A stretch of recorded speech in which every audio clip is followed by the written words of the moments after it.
ওনার আকর্ষণের ব্যাকুলতাকে উনি সহ্য করতে পারেননি। আর একদিন দিদি খ্যাতির সাবধান করা সত্ত্বেও ওনাকে খুঁজে বের করার সিদ্ধান্ত নিলেন।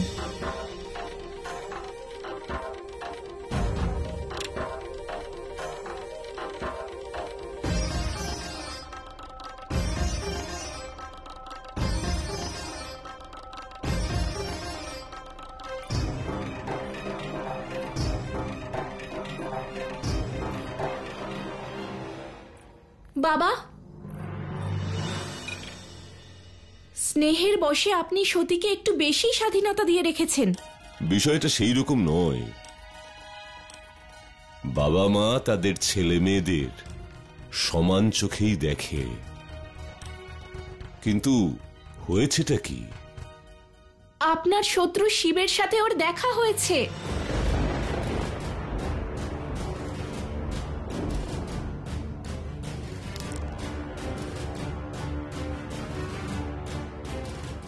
আর ও শিবকে খোঁজার জন্য বারবার হিমালয়ের জঙ্গলেও যায়।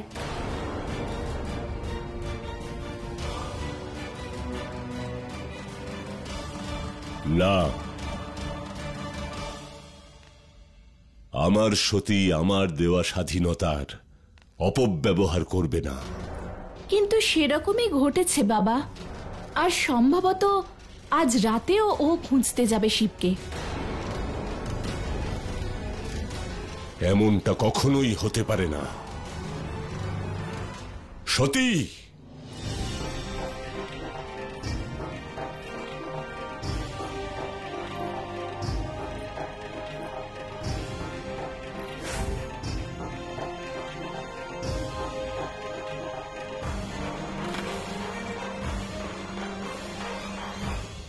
মা সতী,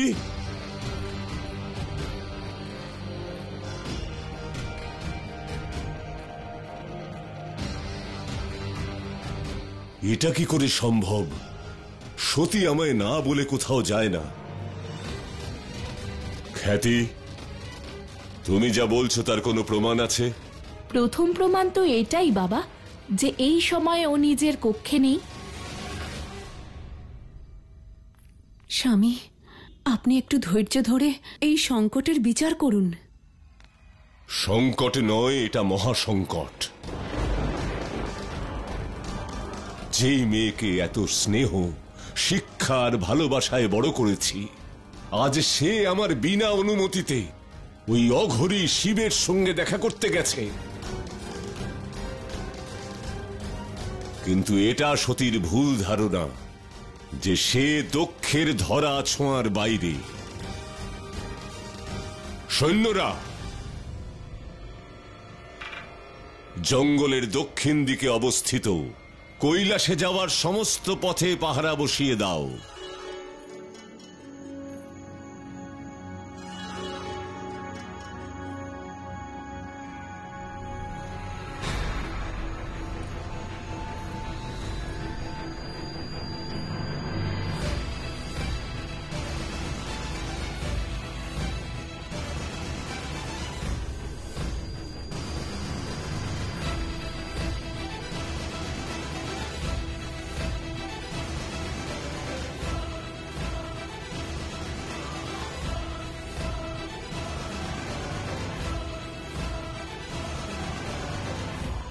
শিব, শিব, তুমি যেই হও না কেন, ভ্রম বা মায়া, সামনে এসো, সামনে এসো।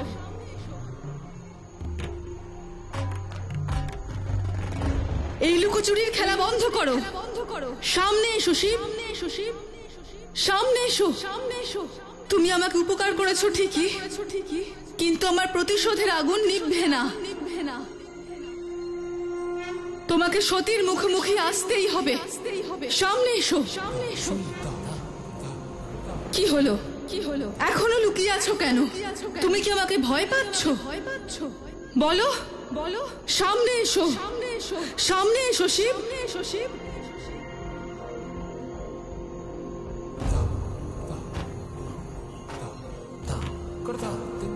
বুঝতে পেরেছি, বুঝতে পেরেছি।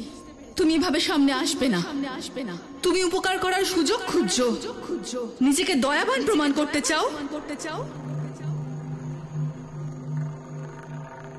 ঠিক আছে দেবো আমি তোমায় সুযোগ।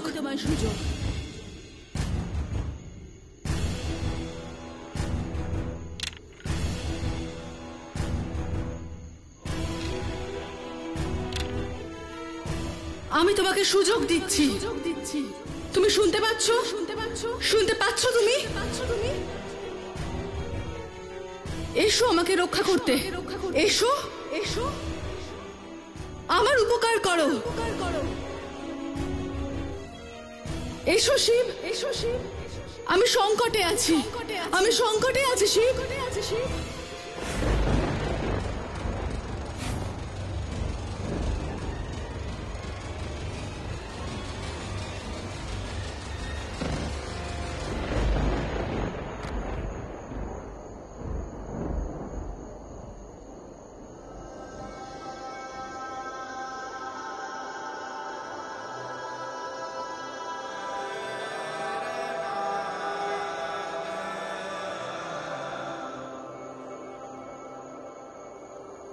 প্রতিবারের মতো তাদের আবার মিলন হয়, কিন্তু এইবার শিব সংসারের ওপর বিরক্ত ছিলেন।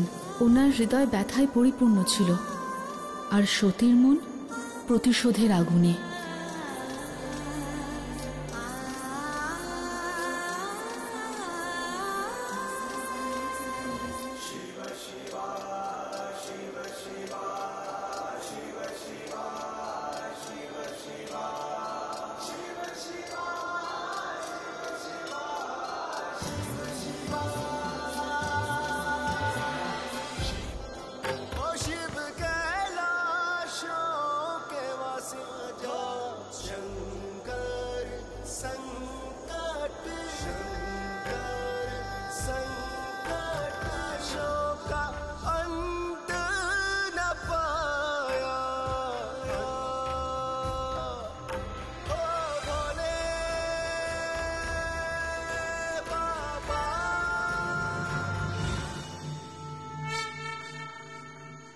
সতী,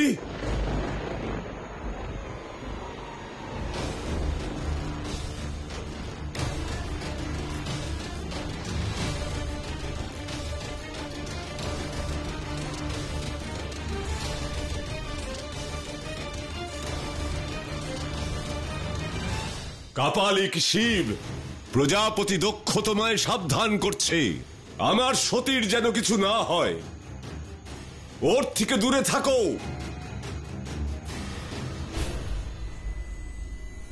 যদি ভুলে ওর কোনো ক্ষতি করো তাহলে আমি তোমার সর্বনাশ করে দেব, সর্বনাশ।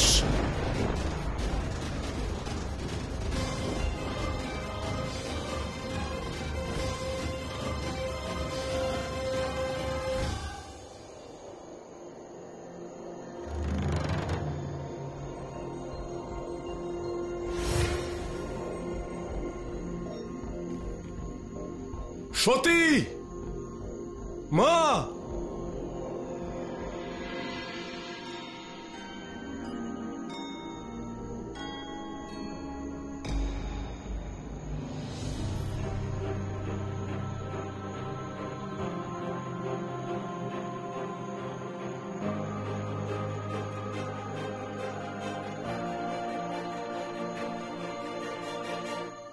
ওই কাপালিক কোথায় অদৃশ্য হয়ে গেল? কোথায় তুমি? কোথায় চলে গেলে আমার ভয়েতে?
মা, তুমি ঠিক আছো তো?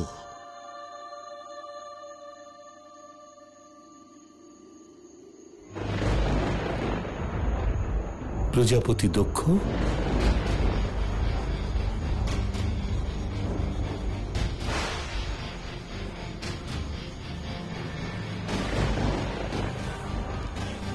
দধিচির অভিবাদন গ্রহণ করুন। এটা মহাদেবের স্থান। এখানে আসবার আপনার কি উদ্দেশ্য? মহারিষি দধিচি, আপনি আমায় সাবধান করছেন? প্রজাপতি দক্ষকে? এই সমগ্র ক্ষেত্র, এই সমগ্র ব্রহ্মাণ্ড প্রজাপতি দক্ষে।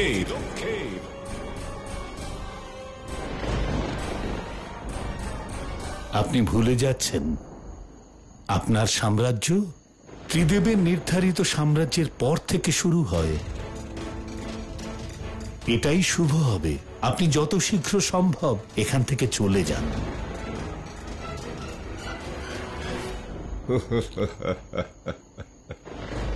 চলে যাব? অবশ্যই চলে যাব, কিন্তু একা যাব না। আপনার মতো সমস্ত শিব ভক্তকে সঙ্গে নিয়ে যাব, যাতে আপনাদের ভগবান অঘরী শিব আপনাদের পিছু পিছু আমার প্রতিশোধ পূর্ণ করবার জন্য আমার কাছে এসে হাজির হয়। সৈন্যরা, বন্দী করো এদের সবাইকে।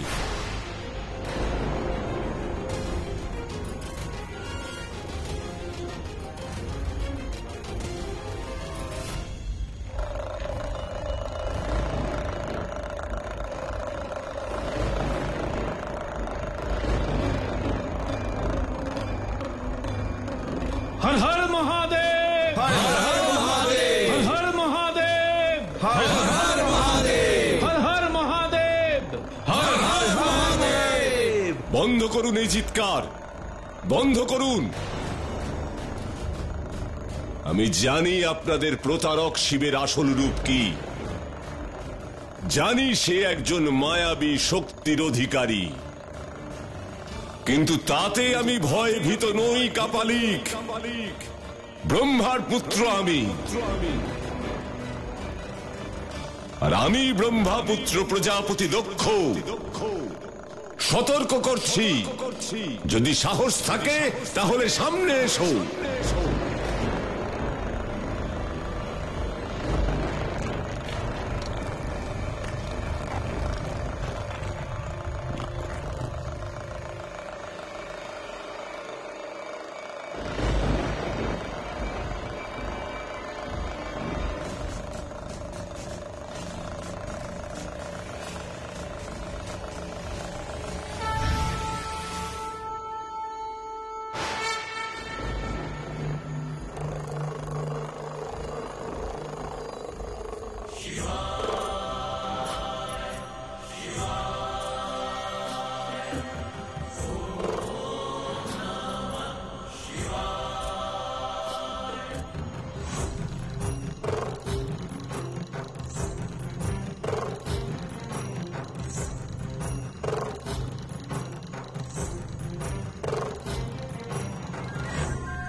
ভালো হয়েছে অঘরী যে আমার এক ডাকেই তুমি সাড়া দিয়েছ আর এসে বাঁচিয়েছ তোমার এই সমস্ত উন্মাদ ভণ্ড ভক্তদেরকে আমার দণ্ডের হাত থেকে।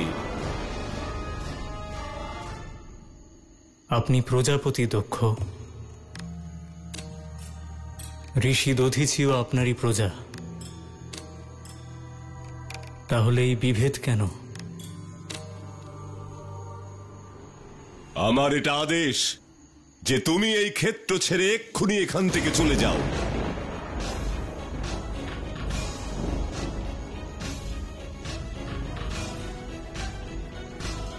কারণ এই সমগ্র ব্রহ্মাণ্ডে একমাত্র বিষ্ণুর অধিকার রয়েছে।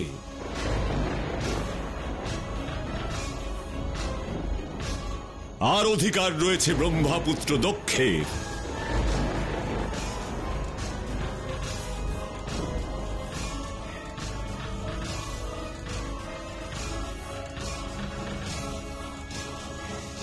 প্রজাপতি দক্ষ, নারায়ণ আমার হৃদয়ে বাস করেন, আর আমি ওনার হৃদয়ে। আমি যেখানেই যাব নারায়ণ আমার সঙ্গেই থাকবেন।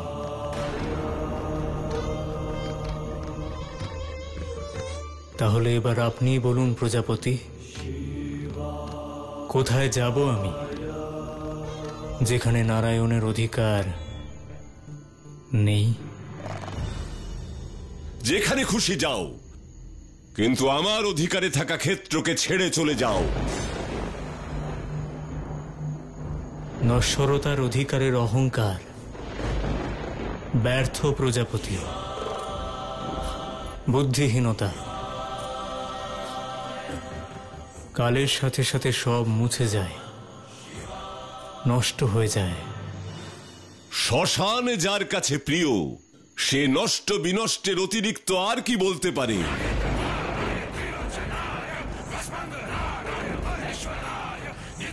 জীবনযাত্রার অন্তিম পর্ব একমাত্র শ্মশান, যেখানে হয় পরম মিলন। অঘরী কাপালিক, তুমি কি জানো জীবন আর জীবনের দর্শনের কথা, জীবনের মর্যাদা, জীবনের অনুশাসন, এই সমস্ত নিয়ম আমি তৈরি করেছি। আমি। প্রজাপতি দক্ষ ভ্রম তৃষ্ণার্ত করে তোলে, আর সত্য দায়িত্ববান।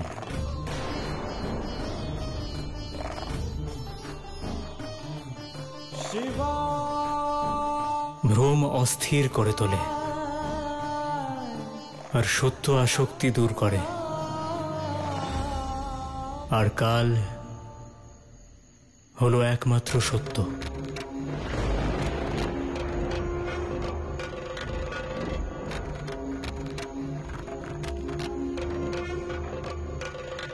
আমি সেই কাল।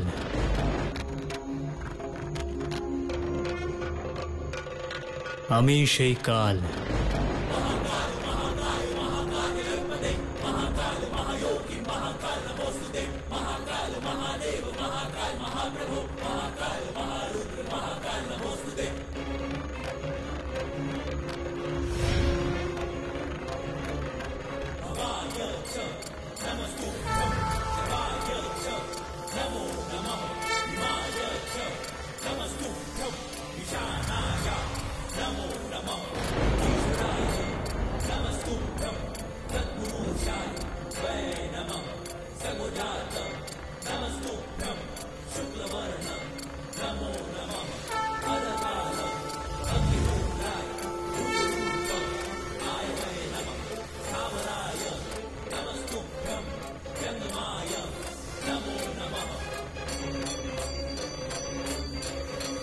हर हर महादेव, हर हर महादेव, हर हर महादेव, हर हर महादेव, हर हर महादेव, हर हर महादेव।